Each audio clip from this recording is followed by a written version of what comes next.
موضوع الدرس في عظمة بيت الله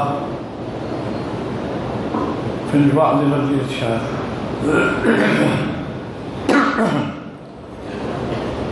الحمد لله الحمد لله وكفى والصلاة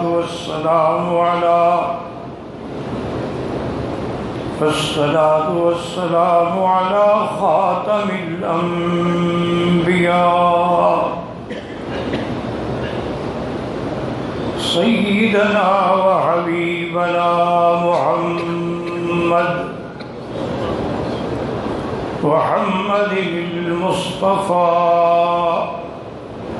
وعلى آله المجتبى وأصحابه النجبى.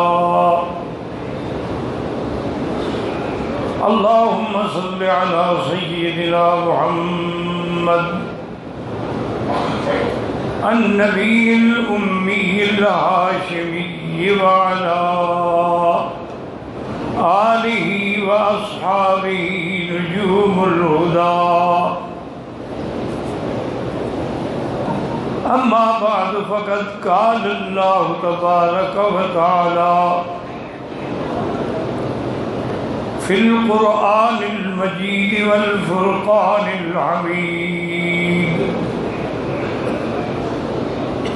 أعوذ بالله من الشيطان الرجيم. بسم الله الرحمن الرحيم.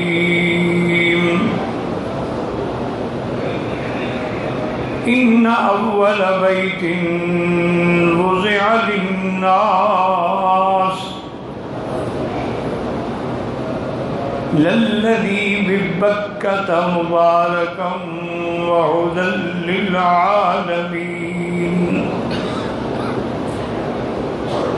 ولله على الناس حج البيت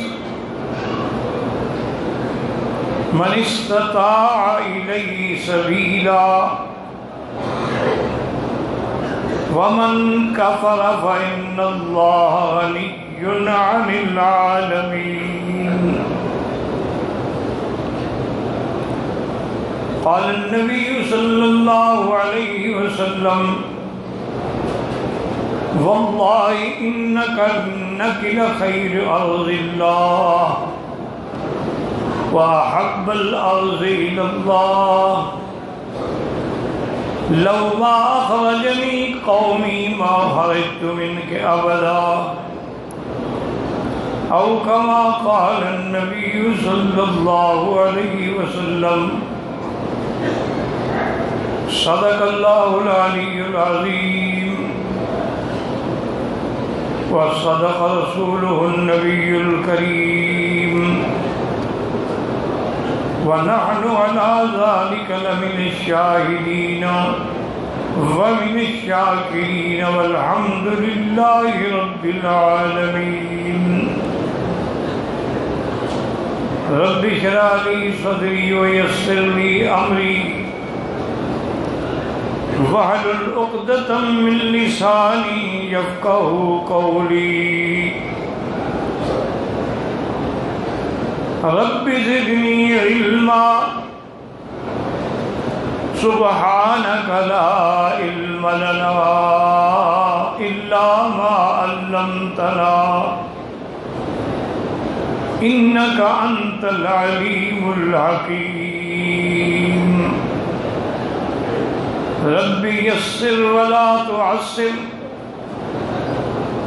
وتمم بالخير. برادران اسلام، واجب الاحترام بزرگوں، دوستوں، بھائیوں، عزیز نوجوانوں، الحمدللہ آج موسم الحج کا حجاج کرام کے لیے وعظ و ارشاد کے سلسلے میں پہلا درس ہے. دعا فرمائیں کہ اللہ تبارک و تعالی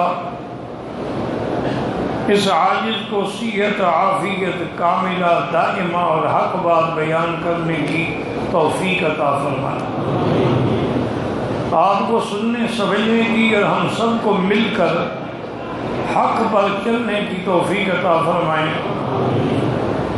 تمام آنے والوں کی حاضری، حج، عبادات، زیارات، صدقات، خیرات منظور و مقبول فرمائے۔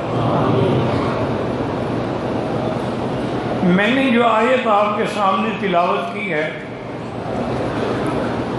اس کا تعلق اس گھر سے ہے جس گھر کے حج کے لیے آپ تشریف لائے ہیں۔ یہ بات قرآن و حدیث سے ثابت ہے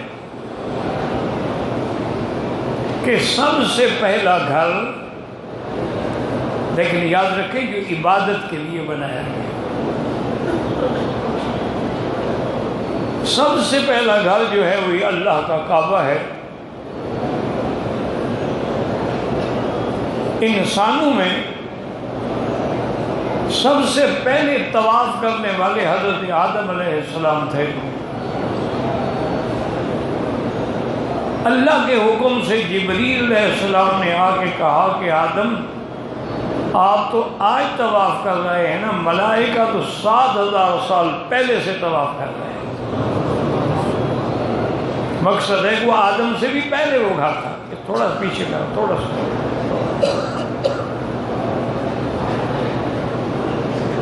اس لیے حدیث میں آتا ہے کہ اللہ نے جب آسمانوں اور زمینوں کو پیدا فرمایا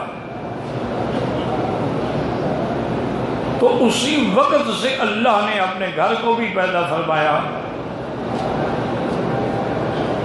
اور اس کی کیفیت یہ تھی کہ پہلے صرف پانی تھا، یاد رکھو،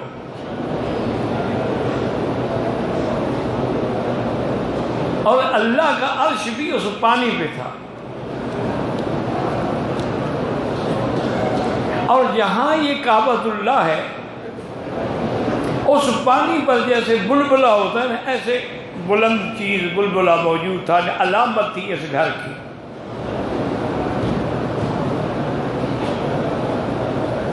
اللہ تبارک و تعالی نے آسمان بنائے، لیکن ان سب سے پہلے زمین بنائی گئی،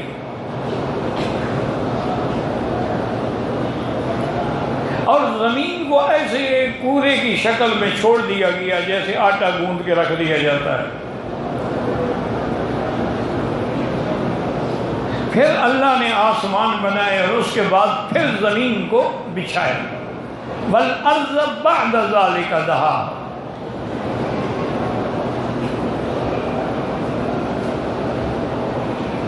اور اللہ نے آسمان بھی 7 بنائے اور زمینیں بھی 7 بنائے۔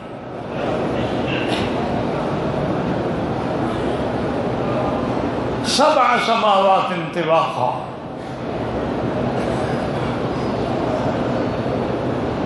اور جب زمین بچھائی گئی تو اسی جگہ سے شروع ہوئی جہاں اللہ کا کعبہ ہے۔ وَالْأَرْضَ بَعْدَ ذَلِكَ دَحَاهَا، تو دحو الارض جو ہے وہ اسی کعبے کی جگہ سے شروع ہوا۔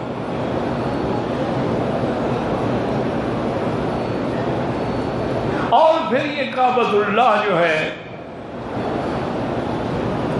نوح علیہ السلام کے زمانے میں جب طوفان آیا، بعض روایات میں ہے کہ کعبے کو اللہ نے اٹھا لیا، اور بعض میں نہیں، کعبہ بھی منہدم ہو گیا۔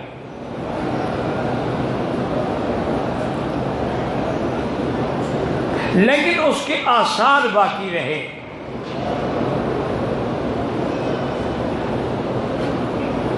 پھر اللہ تبارک و تعالی نے سیدنا ابراہیم الخلیل کو حکم دیا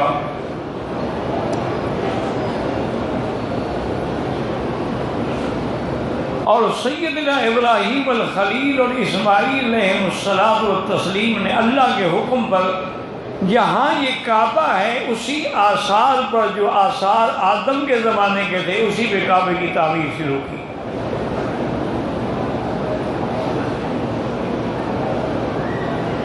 اسی لیے الحمدللہ میں نے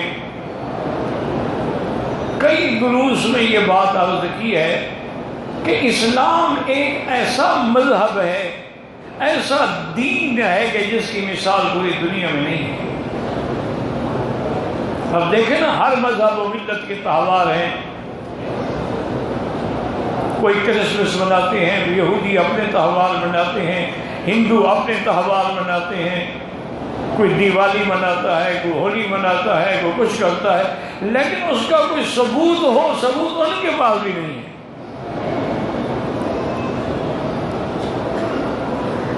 یعنی عیسائی کرسمس مناتے ہیں، کیا عیسیٰ علیہ السلام نے کہا تھا کہ کرسمس مناؤ اور لیٹنگ کرو؟ اچھا، اسی طرح آپ دیکھیں ہندو دیوالی مناتے ہیں، کیا ہندوؤں کو ان کے اپنے کتابوں میں کسی نے یہ حکم دیا تھا کہ ایسے دیوالی منائی جائے؟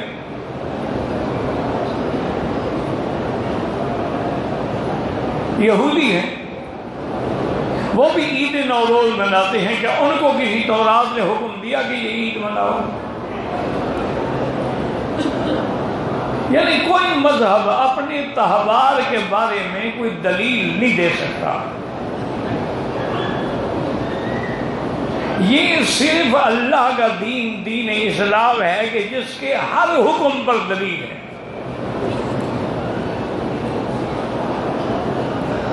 اور وہ دلیل بھی کسی مولوی کی بات نہیں ہے کہ ہو سکتا ہے کہ ایک مولوی کچھ کہتا ہو، دوسرا کچھ کہتا ہو، بلکہ قرآن ہے۔ فرمایا وَإِذْ يَرْفَعُ إِبْرَاهِيمُ الْقَوَاعِدَ مِنَ الْبَيْتِ وَإِذْ يَرْفَعُ إِبْرَاهِيمُ الْقَوَاعِدَ مِنَ الْبَيْتِ وَإِسْمَاعِيلُ،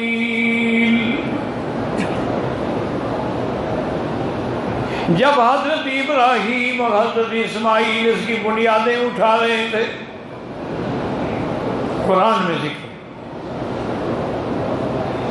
اور یہ بھی قرآن میں ذکر موجود ہے الحمدللہ کہ جب وہ دیواریں اونچی ہو گئیں تو ابراہیم علیہ السلام نے عرض کیا کہ یا اللہ، اب تو میرے لیے پتھر اٹھانا بڑا مشکل ہو گیا ہے۔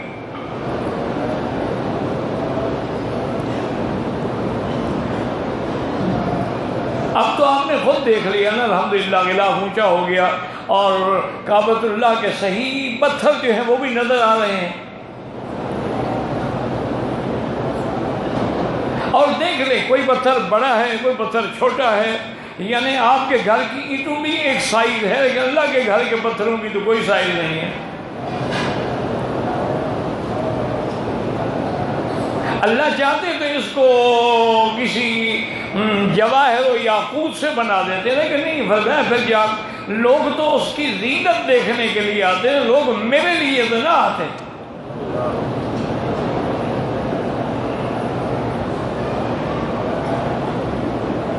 اب اتنے پتھروں کو آپ سوچ لیں کہ اٹھانا کتنا مشکل کام ہے، لیکن پیغمبر تھے، معجزہ بھی ہے، بنانے والے بھی تو نبی تھے نا۔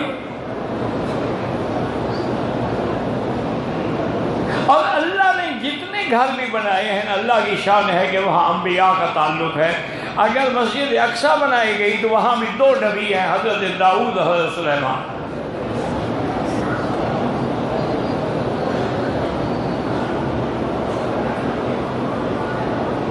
اگر طور کا مقام ہے، میقات ہے، تو اس میں بھی حضرت موسیٰ کلیم اللہ ہے۔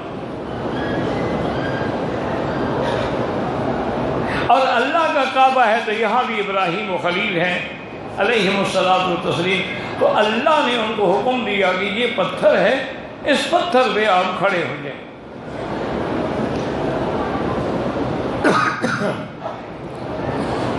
اور یہ پتھر آپ کے تابع ہے، جب آپ کہیں گے اونچا ہو جائے اونچا ہو جائے، کہیں گے نیچے ہو جائے نیچے ہو جائے۔ اور آج تک اس پتھر پہ ابراہیم علیہ السلام کے پاؤں کے نشان موجود ہیں۔ دیکھو نا، تم پتھر پہ چلو، تمہارے پاؤں کا نشان رہتا ہے۔ یہ بھی تو معجزہ تھا نا، ورنہ پتھر اتنی سخت چیز ہے، اس میں ابراہیم کے پاؤں کیسے گھس گئے؟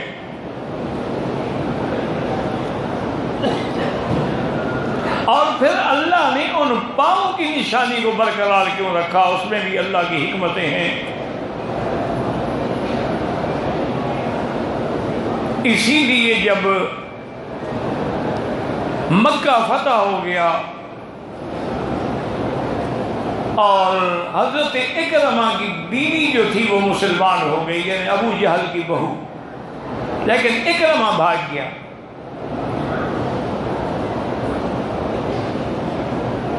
تو اس کی بہو حضور کی خدمت میں آئی کہ یا رسول اللہ صلی اللہ علیہ وسلم، اکرمہ جو ہے وہ تو بھاگ گیا ہے، لیکن بہرحال میں اس کی بیوی ہوں، میں تلاش کروں گی، اگر مل جائے اور آپ کے دربار میں آ جائے اور کلمہ پڑھے، آپ کے بڑے دشمن کا بیٹا ہے، آپ قبول کریں گے؟ فرمایا بیٹی کیا کہہ رہی ہے، اسلم تسلم، کلمہ پڑھ لے، میری اولاد ہے۔ میں کوئی اقتدار کی جنگ لڑنے کے لیے تو نہیں آیا۔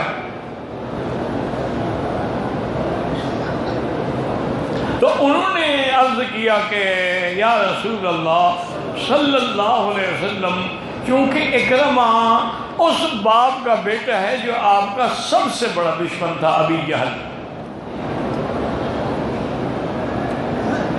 اور یہ بھی حضور نے فرمایا تھا کہ فرعون اشد من فرعون موسیٰ، ایک موسیٰ علیہ السلام کا فرعون تھا، ایک میرا فرعون ابی جہل اس سے بھی زیادہ سخت ہے۔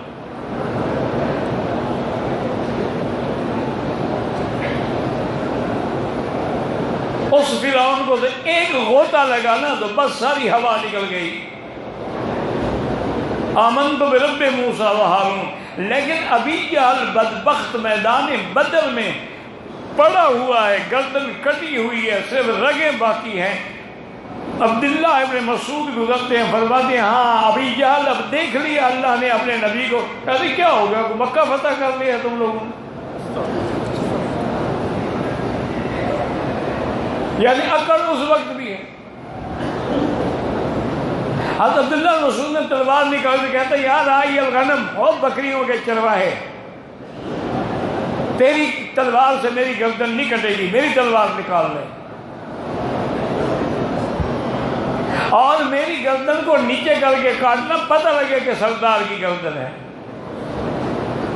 یعنی مرنے کے وقت بھی اس کا غرور ختم نہیں ہوا۔ فرعون تو ایک غوطے میں مان گیا۔ تو اس لیے حضرت اکرمہ کی بیوی نے کہا کہ حضور بات بڑی مشکل ہے، آپ کوئی نشانی دیں ایسی کہ میں اکرمہ کو مطمئن کر سکوں۔ تو حضور نے اپنی جوتے دیے۔ جوتے کیوں دیے؟ حضرت ابی ہریرہ رضی اللہ تعالیٰ عنہ کی حدیث ہے کہ حضور نے مجھے فرمایا کہ ابی ہریرہ، من قال لا الہ الا اللہ دخل الجنہ، میری امت سے جو کلمہ توحید پہ جس کو موت آ گئی وہ جنت میں جائے گا۔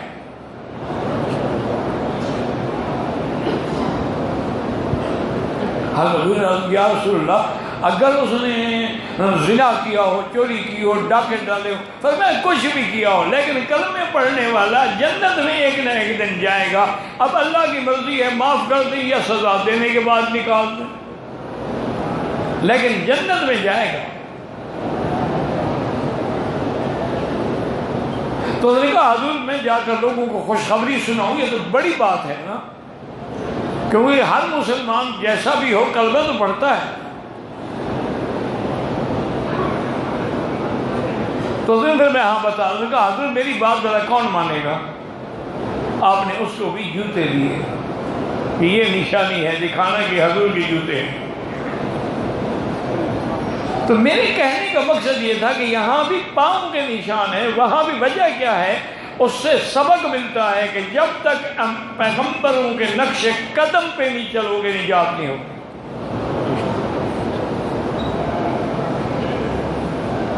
نجات اتباع سنت میں ہے، نجات اتباع رسول میں ہے، اس لیے ہدایت کی گئی، اور اتباع بھی ایسی ہو کہ پورا آدمی نقش قدم پہ چلے۔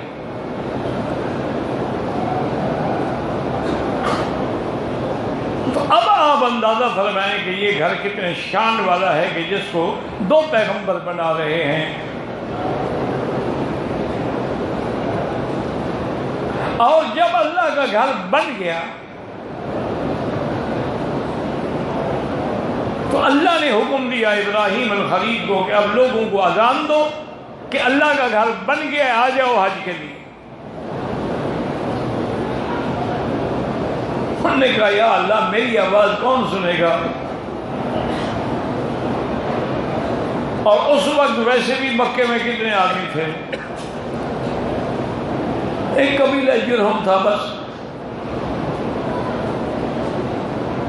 اللہ نے فرمایا خلیل میرا حکم ہے، آواز دینا تیرا کام ہے، آواز کو لوگوں کے دل میں کانوں میں پہنچانا تو میرا کام ہے.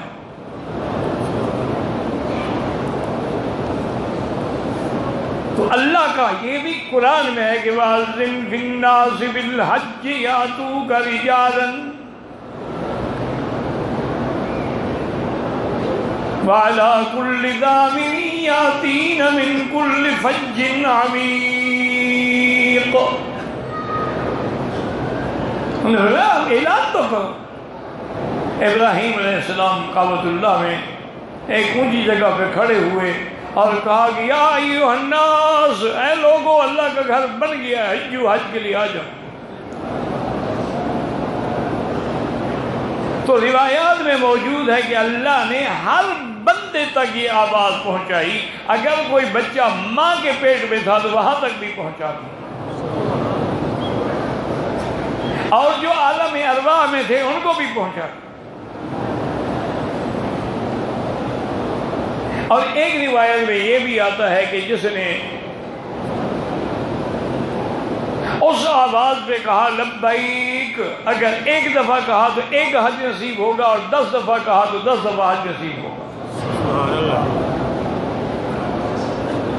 ایسے بھی خوش قسمت ہے نا جنہوں نے 100 حج کیے ہیں.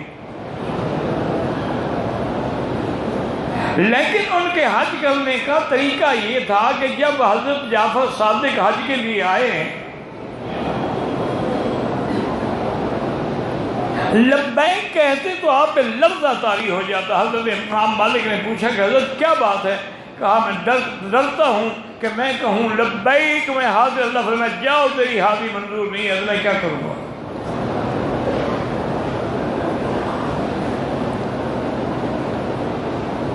یعنی وہ لبیک کو سمجھتے تھے کہ ہم کیا کہہ رہے ہیں.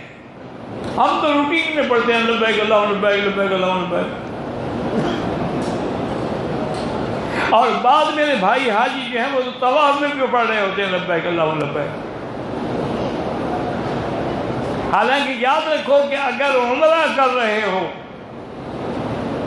تو جب کعبے میں آؤ گے اور پہلی نظر کعبے پہ پڑے گی تو لبیک بند. اب حاضر ہو گیا، پھر کیا مانا میں حاضر ہوں میں حاضر ہوں. اور اسی طرح اگر حج میں آئیں گے انشاءاللہ تو جب رمی جمرۃ العقبہ بڑے شیطان پہ کنکری ماریں گے تو لبیک ختم. لیکن ہمارے حاجیوں کا کیا؟ خدا کے لیے میری درخواست ہے، التماس ہے کہ حج پہ آئے ہو حج کو میلہ نہ سمجھو، حج سمجھ کے ادا کرو. اور کوئی چھوٹی موٹی کتاب حج کی لے لو اور اس کو بار بار پڑھو اور مسائل کو سمجھو.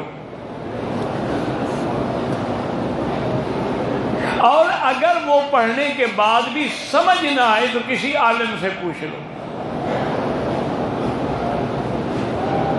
اور یہ بھی یاد رکھو کہ اگر آپ حنفی مسلک پہ ہیں تو حنفی علماء کی کتابیں پڑھیں، شافعی ہیں تو شافعی مسلک کی کتابیں پڑھیں، حنبلی ہیں تو تاکہ انتشار پیدا نہ ہو کہ ایک امام یہ کہتا ہے کہ یہ کہتا ہے.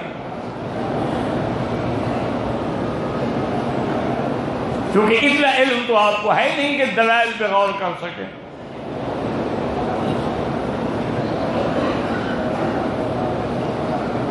تو آپ کتنے خوش نصیب ہیں کہ آج اس گھر میں کہہ دو الحمدللہ جس گھر میں اللہ کے انبیاء آئے، نبی آئے، صلحاء آئے، علماء آئے، اولیاء آئے، اور سب سے بڑی بات یہ ہے کہ جس گھر کا طواف حضرت محمد مصطفیٰ نے کیا صلی اللہ علیہ وسلم، اور حضور صلی اللہ علیہ وسلم جب ہجرت کے لیے جا رہے تھے تو آپ کھڑے ہوئے، کعبے پہ نظر ڈالی اور فرمایا واللہ انک لخیر ارض اللہ۔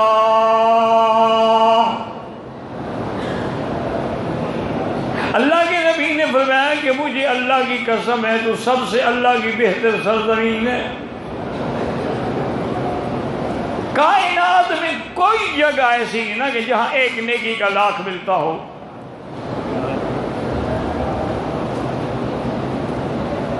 اور فرمایا صرف سب سے بہترین بلکہ اللہ کو سب سے زیادہ محبوب سرزمین بھی ہے۔ اور آگے یہ بھی فرمایا کہ کعبہ اگر میری قوم مجھے نہ نکالتی میں تجھے چھوڑ کے کبھی نہ جاتا۔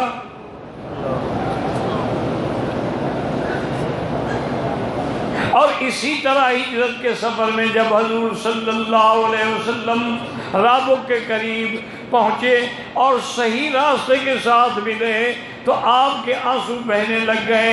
حضرت صدیق ساتھ بیٹھے تھے تو عرض کیا کہ لم تبکی یا رسول اللہ، حضور کیوں رو رہے ہیں؟ فرمایا کہ میں نے سڑک دیکھی تو مجھے مکہ یاد آ گیا۔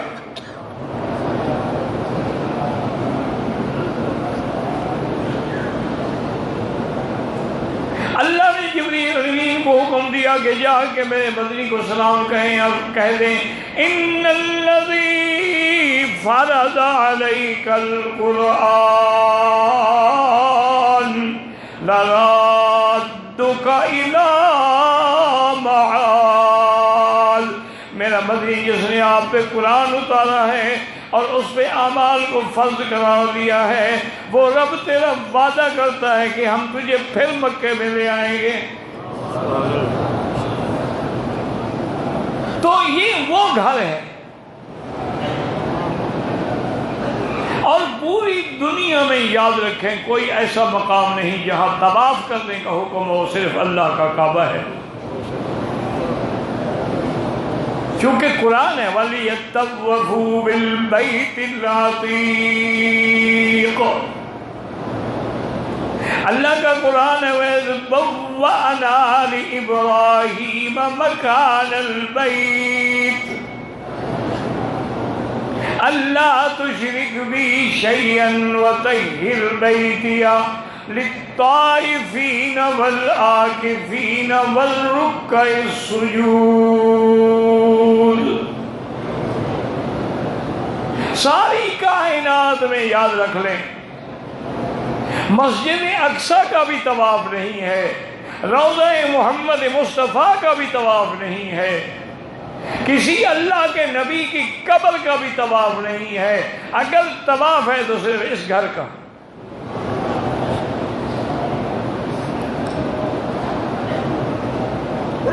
اور پھر یہ بھی دیکھیں کہ اللہ کی حکمتیں ہیں۔ اللہ نے طواف کا حکم دیا انبیاء نے، اور ہمیں تو آقا انعامدار نے رحمت دو عالم نے اپنی امت کو سمجھایا کہ طواف کیسے کرنا ہے۔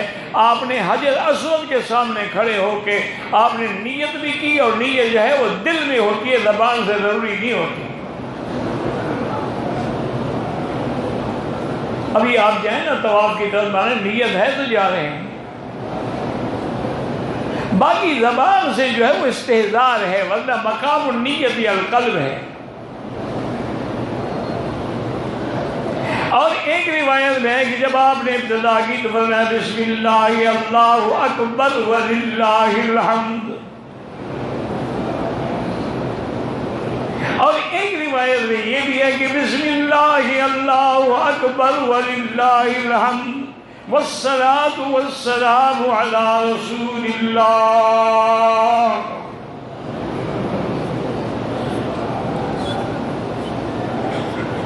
پھر آپ نے کعبۃ اللہ کا طواف شروع کیا۔ اگر آپ احرام میں ہیں تو آپ کندھا نکال کے طواف کریں گے اور 7 چکروں میں کندھا نکالیں گے، اور پہلے 3 چکروں میں رمل بھی کریں گے۔ اور حجاج کرام غور کریں، اللہ کی شان دیکھیں کہ جب حضور نے طواف کیا تو کعبہ بائیں طرف تھا، ورنہ طواف یوں بھی تو ہو سکتا تھا نا کہ کعبہ دائیں طرف آ جائے۔ حضور کو ہر چیز میں یعنی آپ کو تو دائیں پسند تھا، آپ جب کپڑا پہنتے تو پہلے دائیں ہاتھ میں، کھانا کھاتے تو دائیں ہاتھ سے، پانی پیتے تو دائیں ہاتھ سے، حرم میں داخل ہوتے دائیں پاؤں سے، ہر چیز میں، لیکن کعبہ بائیں طرف رہا۔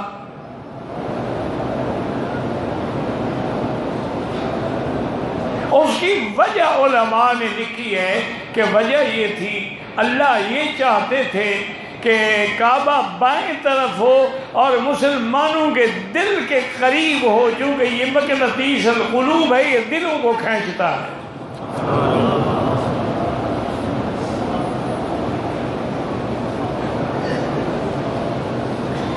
اور اسی طرح حضور پاک نے حجر اسود پہ بوسہ دیا،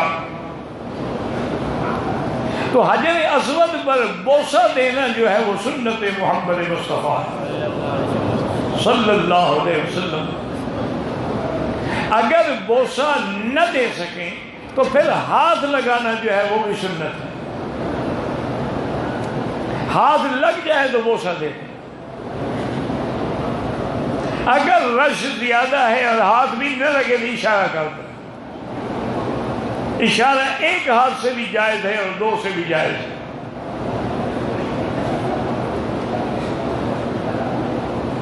اور جب 7 چکر ختم ہو جائیں تو آخر میں بھی آپ اللہ اکبر وللہ الحمد کہیں گے، تاکہ 8 اسلام جو ہے وہ پورے ہو جائیں۔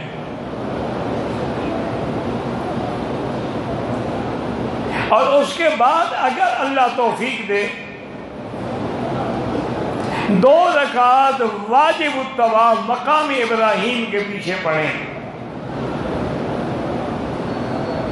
اور پھر ملتزم پہ موقع ملے تو سینہ لگا کے ہاتھ لمبے کر کے اللہ سے دعا مانگیں۔ اگر رش ہے نہیں پہنچ سکتے اس کے سامنے کھڑے ہو جائیں، پھر زمزم کا پانی پئیں، اگر کھڑے ہو کے پئیں تب بھی جائز ہے،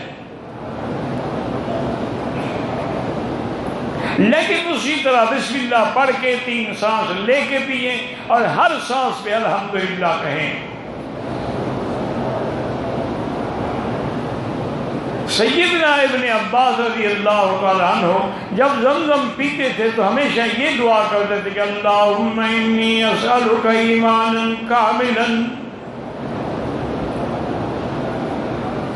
ویقینا صادقا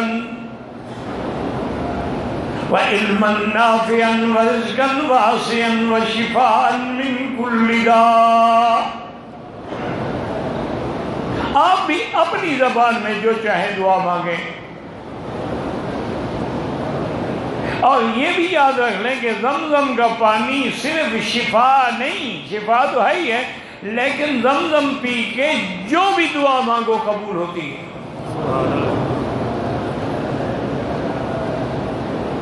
ماء زمزم لما شرب لہ، حضور نے فرمایا کہ جس غرض کے لیے زمزم پیو گے اللہ پاک شفا دیں گے، اللہ وہ حاجت پوری کریں گے۔ سفیان ابن عیینہ بہت بڑے محدث ہیں، وہ فرماتے ہیں کہ میں زمزم پہ کھڑا تھا، اس زمانے میں تو کنویں تھے نا جی، اور کنویں پہ ڈول کھینچ کے پیا جاتا تھا ہاتھوں سے۔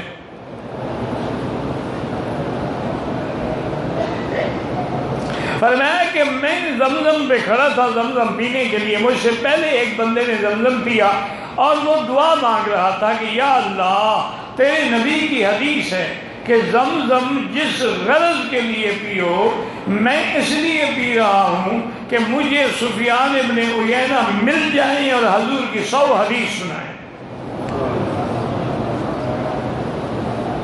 کہتے ہیں انہوں نے پانی ختم کیا تو میں نے اس کا ہاتھ پکڑ لیا، میں نے کہا تمہاری دعا قبول ہو گئی، انا سفیان ابن عیینہ میں ہوں، آؤ تمہیں حدیثیں سناؤں۔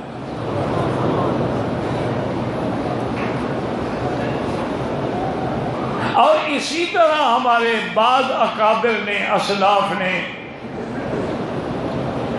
زمزم پینے کے بعد یہ دعا کی کہ یا اللہ تیرے نبی کا سچا فرمان ہے کہ جس غرض کے لیے پیو، میں اس لیے پی رہا ہوں کہ قیامت والے دن کی پیاس سے مجھے بچا لے۔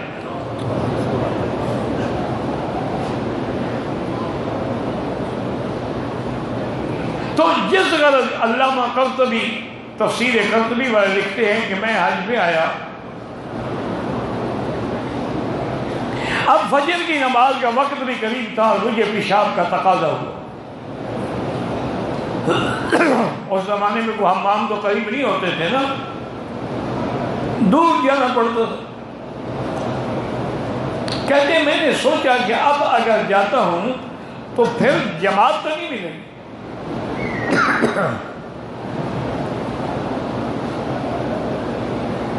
پھر میں نے سوچا کہ اچھا ایسا کرتے ہیں کہ زمزم پی کے دعا کرتا ہوں، چونکہ جب حضور کا فرمان ہے کہ جس غرض کے لیے، حالانکہ زمزم جو ہے یہ مدر ہے، یعنی پیشاب زیادہ لاتا ہے،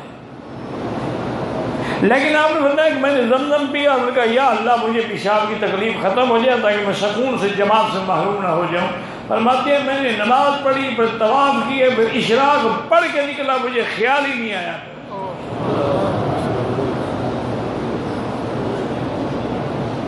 اصل بات جو ہے وہ یقین کی ہے۔ تو اب جناب یہ ہے کہ 7 چکر جو ہیں کعبے کے یاد رکھیں، وہ 7 کیوں ہیں؟ اس میں حکمت یہ ہے کہ آسمان بھی 7 ہیں، زمینیں بھی 7 ہیں، اور کعبۃ اللہ کے چکر بھی 7 ہیں، اور صفا مروہ میں بھی ہم نے 7 چکر لگانے ہیں۔ تو اس میں تو کوئی شک نہیں نا، کوئی اللہ کی حکمت ہے۔ اور انسان جو سجدہ کرتا ہے اللہ 7 اعضاء، 7 یعنی اعضاء پہ سجدہ کرتا ہے۔ کیا معنی؟ 2 ہاتھ ہیں، 2 گھٹنے ہیں، 4 ہو گئے، 2 پاؤں ہیں، 6 ہو گئے، اور اس کے بعد چہرہ اور ناک ہو گئے۔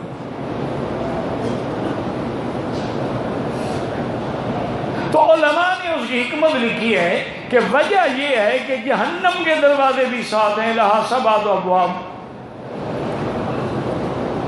تو جو آدمی نماز پڑھے گا، کعبے کا طواف کرے گا، صفا مروہ دوڑے گا، اللہ اس کے لیے جہنم کے 7 دروازے بند کر دیں،